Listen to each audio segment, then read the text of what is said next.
Joining us now to talk about the victory is WWL sports columnist and host of the Not Safe for the Work. What's your podcast again? Saints Happy Hour. Oh yeah, there you go. All right. The anyway. language gets colorful. It does get kind of colorful.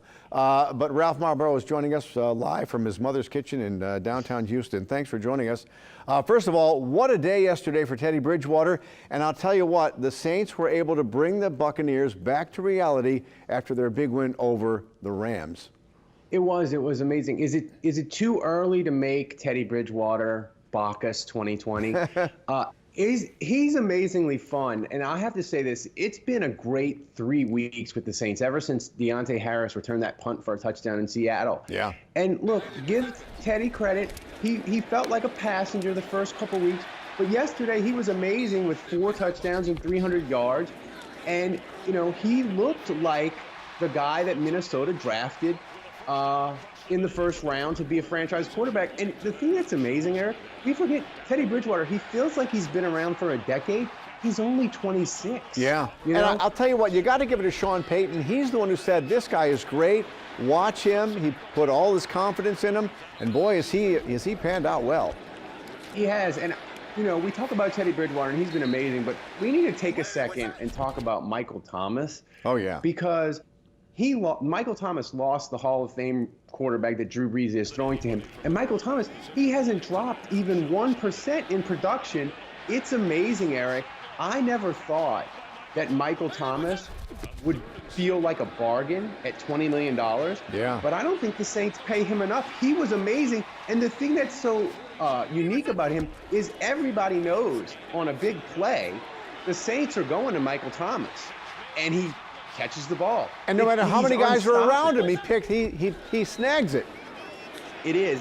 It's amazing. The Saints offense at times, it feels like it's just throw the ball to Michael Thomas and Alvin Kamara over and over and over again. And yet, Tampa had no answer yesterday. Yeah.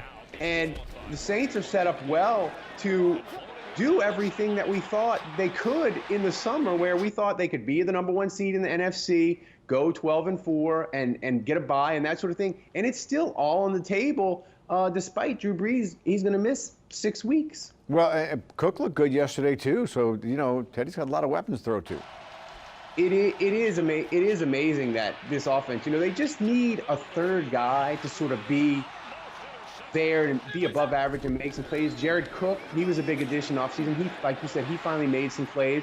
Ted Ginn sort of comes and goes. But, you know, it's a case of, I think, Eric, you know, we want to make decisions about players right now, right? It's social media and that sort of thing.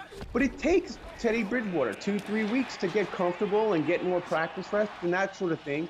And it's just amazing. I feel like this is the most fun that I've had as a Saints fan in the last 3 weeks in a really long time. And I just think this is the most New Orleans thing ever, that no matter what happens, the party just keeps on going.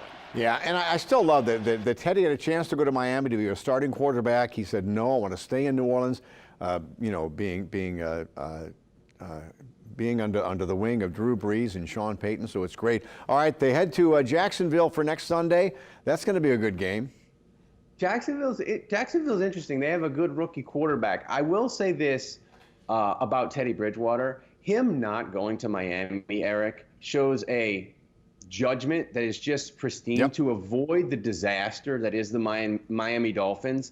It shows he's very smart. As for Jacksonville, they're really good. The Saints will have to play good again. The one interesting thing with Jacksonville is we get to see Leonard Fournette, who was a former LSU player. So that'll be fun to talk about this week. Thanks, Ralph. We appreciate it. Tell your mom hello for me. All right, up next for the Saints, as we said, the Jacksonville Jaguars. Kickoff for that game is Sunday at noon in Jacksonville. And you can watch that game right here on Channel 4.